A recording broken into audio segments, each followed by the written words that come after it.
Welcome to The Apprentice, You're Fired. As ever, with the help of unseen footage, we'll be delving into the detritus of tonight's task as 15 business brains lined up to compete for Lord Sugar's £250,000 business investment. For the candidates, this process, as well as all the hard work, gives them a teasing glance at what life as a successful tycoon would be like. Not obviously just with the rewards, but also living in that beautiful house. I know that Nick, in particular, when he goes to bed, must feel like this is the life of luxury.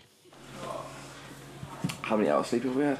Bunk beds, because that's how millionaires sleep. Bags be on top. First to our panel tonight, who are poised to pounce on the one who didn't get away. We've designer and entrepreneur Rob Law, columnist Grace Dent, and comedian Hugh Dennis. Welcome to You're Fired.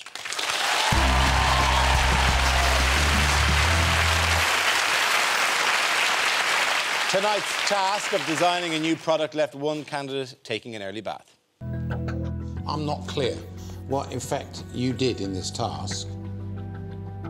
Maria, you're fired. Thank you.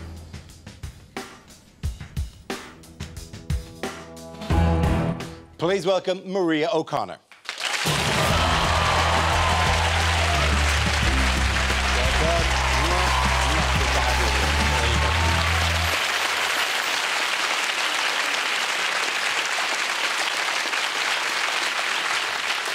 Maria, it is a pleasure to see you. Welcome, welcome, welcome. Do you feel a bit irritated about being out of the product post this early? Not really? Yeah, definitely. OK, I mean, because this is very different to your normal gig. Like, I mean, you're not like a corporate type. No, definitely not. You run, what, you run a restaurant at the moment. A Greek restaurant. Yeah, but you're properly run, like you're actually... Yeah, you're doing the whole cooking, thing. everything. Yeah, so actually being away from that business, that was a bit of a big thing, yeah. OK.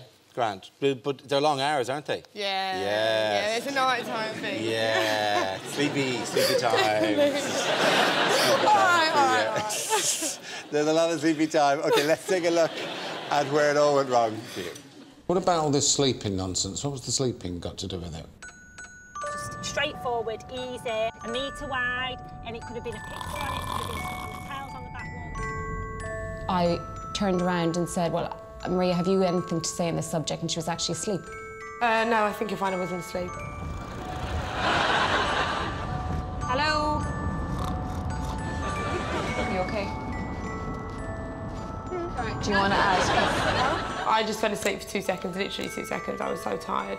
Do you have ideas that you want to add, or...? I just said to you, look, I'm thinking about it. I'm thinking. I'm trying to, like, I don't know, I'm thinking about it. She didn't pull her weight in this task. I would say Maria didn't contribute as much as the others. Falling asleep in the car.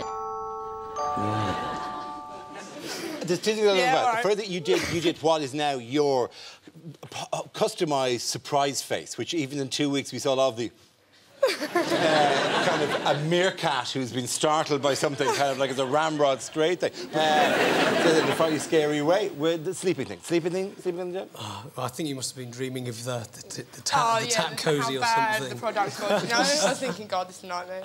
Yeah. But I think you kind of came across really well. You're really passionate, perhaps a bit too passionate sometimes, and not quite passionate enough other times. But that is nonetheless, I mean, whether in the real world or in this thing, it's showing a weakness of, you know... Well, what, sleeping? I like it. Come on, that's not showing a weakness, that's showing that you're tired. It is showing you're tired, but tiredness is a weakness. No. Well, you're not just missing a trick. Should you not just have said that you were market researching a gadget to keep you awake in cars? That would have been the thing. I couldn't be mad at you because I like a nap. And I couldn't. And I think that that's a good thing. And I think, you know, I think it kind of rejuvenates you and makes you stronger, so I can't slag you for that. I like a nap. I'm nothing against a nap. Churchill liked a nap. Exactly, Churchill liked a nap. So you could have said that in the Great boardroom. people liked a nap. But I doubt they went, Winston, and they went, I was thinking, I was just...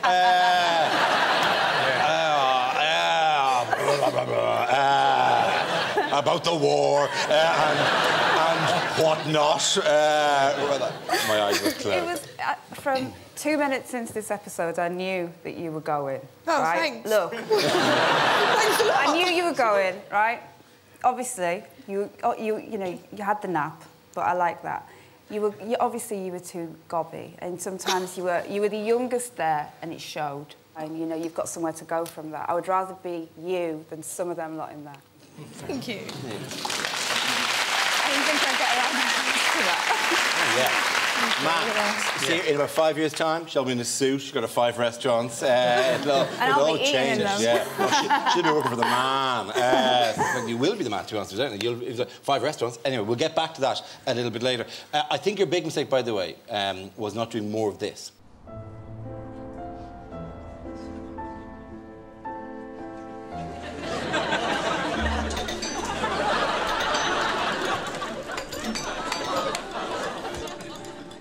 And that's like heaped. That's like a properly stacked amount of sugar. There is nothing wrong with sugar. Oh, no, I'm sure it's fantastic. But what you've got to learn is that's a short-term energy boost. And at some stage, you will crash and fall asleep. That is the way sugar works. Yeah, it's great. This is really weird. It's like I should be giving out to you about drinking fizzy drinks. No, you can't do too many of them, because and then like that.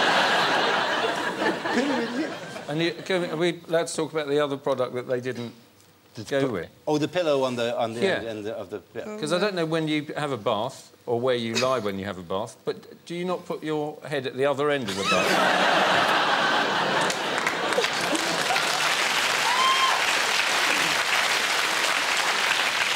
I find when I sleep in hot water, I like to be wedged. But I also like that extra danger of one side being incredibly hot metal. So I have to be pressed up against one side in case I doze. And then wake up. Exactly, but also it's very good. I mean, I thought, you know, is this kind of like a sexy product? Is it if you have a bath with your girlfriend or your partner or whatever? In which case I'm thinking, yeah, that's fair enough. Champagne, yeah. Chocolates, yeah.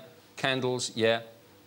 A cosy for the taps is not the sexiest product, is it? So who was it aimed at? What was it for?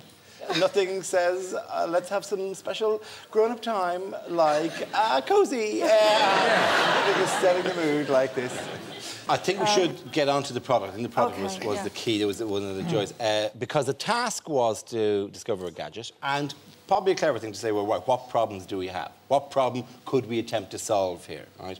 But, man, you were desperate for some problem to solve. This must be just the work of a complete killjoy. The one problem I have with my little boy when I'm in the bath is he makes some mess.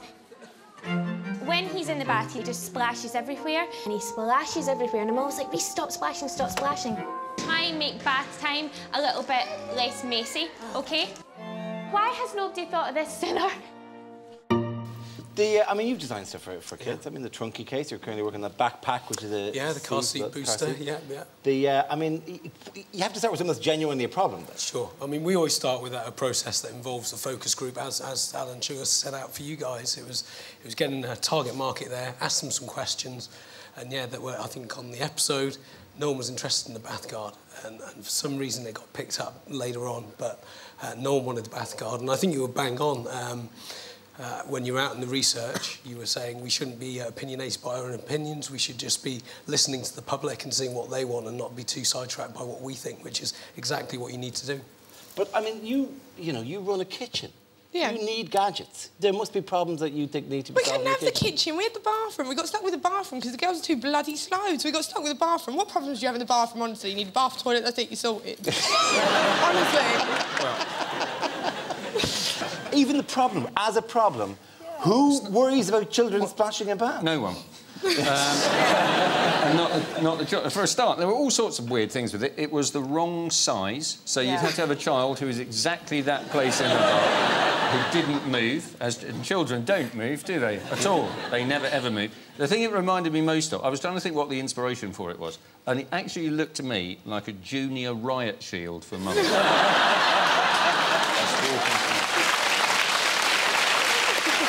You know what? This may be the time to bring out this magical thing. Because the idea is, like, say this is the bath. This is a big bath, obviously, right? But this is the bath. Presumably, you place it there, and then you look in at the child. Yeah. Right? How's your bath going? You having a good time? Wash your hair now. Don't forget to wash your hair. And behind your ears. Good kid. Very, very good. Don't get into trouble, because I can't reach over this to save you. How you doing in there? You all right? Good. No, it's a special family time. We're having special family bonding time. Yeah. Don't get me wet! Don't get me wet! The last thing I need is wet from there. You're right. You threaten to use the water cannon on them if they don't behave. So it works,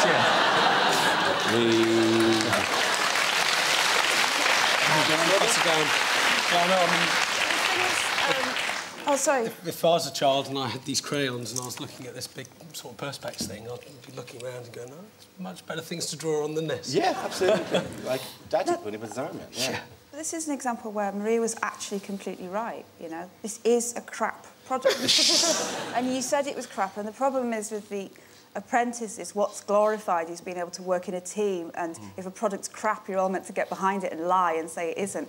Whereas, like, the fact that I could see it on your face that you thought it was absolutely awful, I think that's great, you know. It's like, I like your honesty in that. And, you know, it looks like it's from a pound shop, and it feels like it. And, yeah, it's rubbish, and you were right. I was wondering if it was going to be a problem. And I thought, well, how would you actually? Because like it only covers a segment of the bath. I mean, literally the only way you could solve this problem would be really by going full out. You take your child, right? You take your child like it is here, right? Let's have a look at the child here, right? You take a child, right? And then you entirely encase them in perspex, and then you clean them with the right. And that is my solution A, right? But solution B, now genuinely, I'm impressed with these. These are Dora's bath mitts, right? And you put them, you put the child's hands in them, and then you press them against the side of the bath.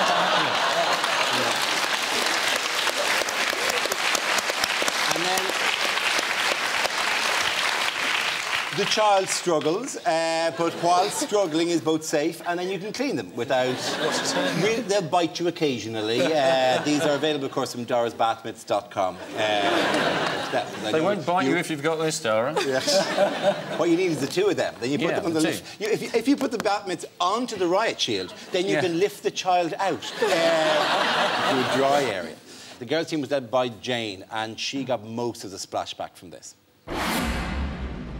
Splash. Kid splash. Splish splash. A splash guard for the bath. This, to me, looks like a toy. You actually have waterproof crayons. What's going to stop my child from then taking that and drawing on my bath? The product basically sucks. It's not a gadget, and you've totally misread what I asked you to do. What did you ask them for? Ideally, if you were to order 1 million units... Splash, I forgot about the bath. 1 million units. Jane, you say that you are a good businesswoman and started a business on your own. I put you into a little piddly little business and you let it go. You screwed it up. I was taking a bath. You've worked with Jane. How did you find her? Is that a positive? Don't sound it. OK, grand. Didn't get on with her? Not really. What did you think of Jane? I think Jane will go really far. I mean, she's not my cup of tea, but I think she'll go really far. She just, out of all of them, when you saw them all walking towards you on the first week, she just looks like somebody who'll get hired. Have you ever pitched 1 million units to a customer?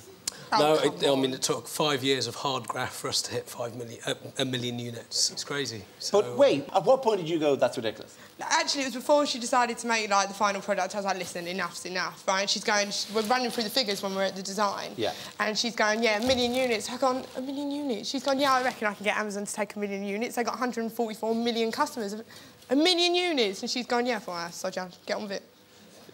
Well, that worked out for you, didn't it? OK, we've seen some pictures in our time on The Apprentice, but never one quite like this, just for the sheer mind-boggling ambition of it. I heard you have made a complete mess of the financial figures. If they were to go and buy 1 million, it's going to give them a profit margin of 240. Well, it doesn't quite add up, the numbers. I'll just refer you over to our financial team. I have to say, I was cringing in the pitch. The prices were all wrong. It was shambles. So basically, if you were to buy 100,000 offers, a profit on that... No, I'm just working out that I've got actual figures. I'm not brilliant at figures, but I didn't actually hear anyone shout out and say, let me take the figures on. But don't you actually harm the team if you put yourself forward for something you cannot do? It was just a bit of a mess. It wasn't a mess. It was a mess. Is that ever a defence? I'm not... Like, I mean, if she'd gone, I've never done heart surgery before, but I didn't see anyone else... I didn't see anyone else stepping forward to land the plane. None of you said, I'll land the plane. I had to land the plane, right? And so we hit a couple of mountains on the way down. Is that a defence? No, she said she could do it, and then she ended up dividing it like me dividing a bar bill after 3 bottles of wine. Do you know what I mean? Like, I'm trying to do the maths and that, so no. I'm being oversimple here. In this kind of situation, margin would be basically the ratio of how much you sell it for versus how much you bought it for.